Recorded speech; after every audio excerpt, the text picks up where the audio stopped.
Hi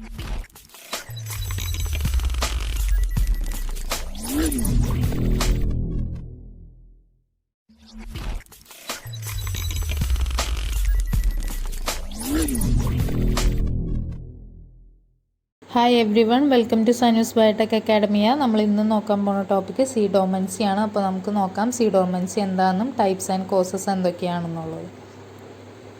okay, അപ്പോൾ seed dormancy എന്ന് പറഞ്ഞിട്ടുണ്ടെങ്കിൽ ഒരു വയബിൾ ആയിട്ടുള്ള സീഡ് ഈവൺ അവരുടെ എൻവയോൺമെൻറ്റൽ കണ്ടീഷൻസ് എല്ലാം തന്നെ സാറ്റിസ്ഫൈഡ് ആണെങ്കിൽ പോലും അവർ ജെർമിനേറ്റ് ചെയ്യില്ല. ആ ഒരു കണ്ടീഷനെയാണ് സീഡ് ഡോർമൻസി എന്ന് പറയുന്നത്.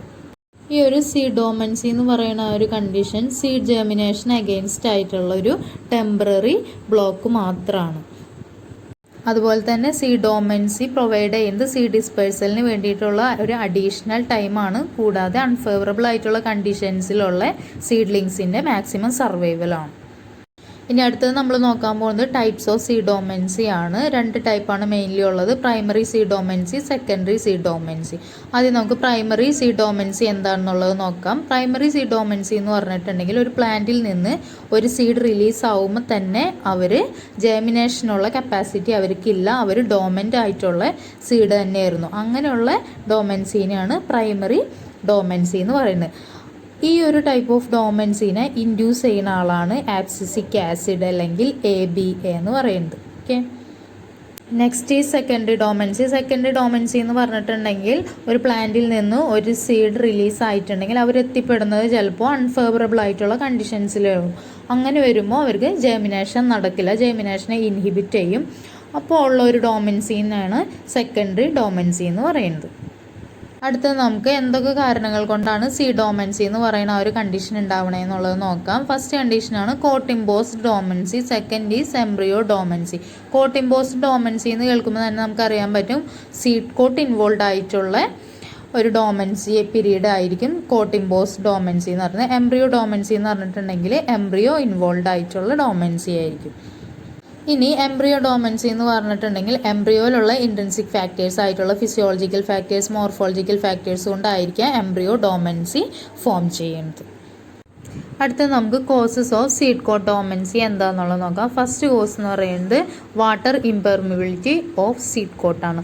അപ്പോൾ അതിൽ നിന്ന് തന്നെ നമുക്ക് മനസ്സിലായിട്ടുണ്ട്, നമ്മൾ ഓൾറെഡി സീഡ് ജെർമിനേഷനൊക്കെ പഠിച്ചതാണ്. സീഡ് ജെർമിനേഷനിലെ ഫസ്റ്റ് സ്റ്റേജ് എന്ന് പറയുന്നത് ഇംബിബിഷൻ സ്റ്റേജ് ആണ്. ആ ഒരു ഇംബിബിഷൻ സ്റ്റേജിൽ നടക്കുന്നത് നമുക്കറിയാം സീഡ് കോട്ടിലോട്ട് വാട്ടർ അബ്സോർപ്ഷൻ നടക്കുകയാണ്. അങ്ങനെ വാട്ടർ അബ്സോർപ്ഷൻ നടന്നാൽ മാത്രമേ സീഡ് കോട്ട് സോഫ്റ്റ് ആവുകയും ചെയ്യുള്ളൂ, അതിനുള്ളിലുള്ള എൻസൈംസും ബാക്കിയുള്ള കോൺസ്റ്റിറ്റ്യുവൻസിനൊക്കെ ആക്ഷൻ നടക്കുകയുള്ളൂ. അപ്പോൾ ഈ ഒരു കേസിൽ സീഡ് കോട്ട് വാട്ടറിനോട് ഇംപെർമിബിൾ ആയതുകൊണ്ട് തന്നെ സീഡ് കോട്ടിൽ വാട്ടർ അബ്സോർപ്ഷൻ നടക്കണില്ല, അതുകൊണ്ട് തന്നെ സീഡ് കോട്ട് സോഫ്റ്റനിങ് നടക്കണില്ല, അതിനുശേഷം സീഡ് കോട്ട് റിമൂവ് ആയി പോകുന്നുമില്ല.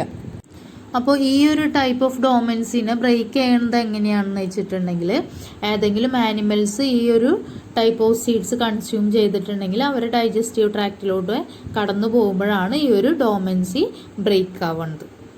സോ ഇങ്ങനെയുള്ളൊരു സീഡിനെ ആനിമൽസ് കൺസ്യൂം ചെയ്തിട്ടുണ്ടെങ്കിൽ അവരെ സീഡ് ഡോർമൻസി ബ്രേക്ക് ആവും, ദെൻ അവർക്ക് സീഡ് ജെർമിനേഷൻ നടത്താനായിട്ട് കഴിയും. Next cos is mechanical constrain. Mechanical constrain എന്ന് പറഞ്ഞിട്ടുണ്ടെങ്കിൽ സീഡ് ജെർമിനേഷൻ്റെ ഫസ്റ്റ് സൈൻ എന്ന് പറഞ്ഞിട്ടുണ്ടെങ്കിൽ റാഡിക്കൽ ഫോർമേഷൻ ആണെന്ന് നമുക്കറിയാം, നമ്മൾ ഓൾറെഡി കണ്ടതാണ് സീഡ് ജെർമിനേഷൻ്റെ വീഡിയോസ്.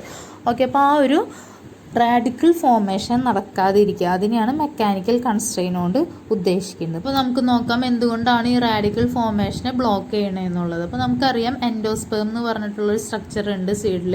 അപ്പോൾ എൻഡോസ്പേം എന്ന് പറഞ്ഞിട്ടുള്ള സ്ട്രക്ചറിന് തിക്ക് വാളാണുള്ളത്. പക്ഷേ ചില സീഡിൻ്റെ കേസസിൽ ഈ എൻഡോസ്പേമിൻ്റെ വാൾ എന്ന് പറയുന്നത് വളരെ റിജിഡ് ആയിട്ടുള്ള വാളായിരിക്കും. അതുകൊണ്ട് തന്നെ ഈ റാഡിക്കലിന് ഈ എൻഡോസ്പേമിൻ്റെ വാളിലൂടെ പെനിട്രേറ്റ് ചെയ്ത് പുറത്തോട്ട് വരാനായിട്ട് കഴിയില്ല. അപ്പോൾ റാഡിക്കൽ ഫോർമേഷൻ നടക്കില്ല. അപ്പോൾ അതാണ് മെക്കാനിക്കൽ കൺസ്ട്രെയിന് കാരണം. അടുത്ത കോസ് എന്ന് പറയുന്നത് ഓക്സിജൻ സപ്ലൈ കുറഞ്ഞു പോകുമ്പോൾ ഉള്ള സീഡ് ഡോർമൻസി ആണ്. അപ്പോൾ ഓക്സിജൻ സപ്ലൈ കുറഞ്ഞു പോകുകയാണെങ്കിൽ അങ്ങനെയുള്ള സീഡ്സിന് നല്ല എൻറിച്ച്ഡ് ആയിട്ടുള്ള ഓക്സിജൻ അറ്റ്മോസ്ഫിയർ കൊടുക്കുകയാണെങ്കിൽ അവർ സീഡ് ഡോർമൻസി ബ്രേക്കായി സീഡ് ജെർമിനേഷൻ നടന്നോളും. ഇവിടെ നടക്കുന്ന ഒരു റിയാക്ഷൻ എന്ന് പറഞ്ഞിട്ടുണ്ടെങ്കിൽ സീഡ് കോട്ടും അതുപോലെ തന്നെ എംബ്രിയോയുടെ സറൗണ്ടിങ് ടിഷ്യൂസ് എല്ലാം തന്നെ എംബ്രിയോയിലോട്ട് പ്രോപ്പർ ആയിട്ടുള്ള ഓക്സിജൻ സപ്ലൈനെ ലിമിറ്റ് ചെയ്യുകയാണ് ചെയ്യുന്നത്.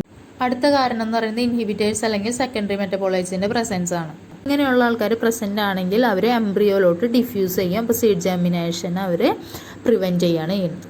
ഇതുവരെ നമ്മൾ പറഞ്ഞിട്ടുണ്ടായിരുന്നത് കോട്ട് ഇമ്പോസ്ഡ് ഡോമൻസി ആണ്. ഇനി അടുത്തത് നമ്മൾ പറയാൻ പോകുന്നത് കോസസ് ഓഫ് എംബ്രിയോ ഡോമൻസി ആണ്. അപ്പോൾ കോസസ് ഓഫ് എംബ്രിയോ ഡോമൻസി എന്ന് പറഞ്ഞിട്ടുണ്ടെങ്കിൽ എംബ്രിയോയിലെ ഇൻട്രിൻസിക് ഫാക്ടേഴ്സ് അതിൻ്റെ ഇൻഫ്ലുവൻസ് കൊണ്ട് ഉണ്ടാവുന്ന ഡോമൻസി ആണ്. അപ്പോൾ ഇൻട്രിൻസിക് ഫാക്ടേഴ്സ് എന്ന് പറഞ്ഞാൽ ഫിസിയോളജിക്കൽ ഫാക്ടേഴ്സും ഉണ്ട്, മോർഫോളജിക്കൽ ഫാക്ടേഴ്സും ഉണ്ട്.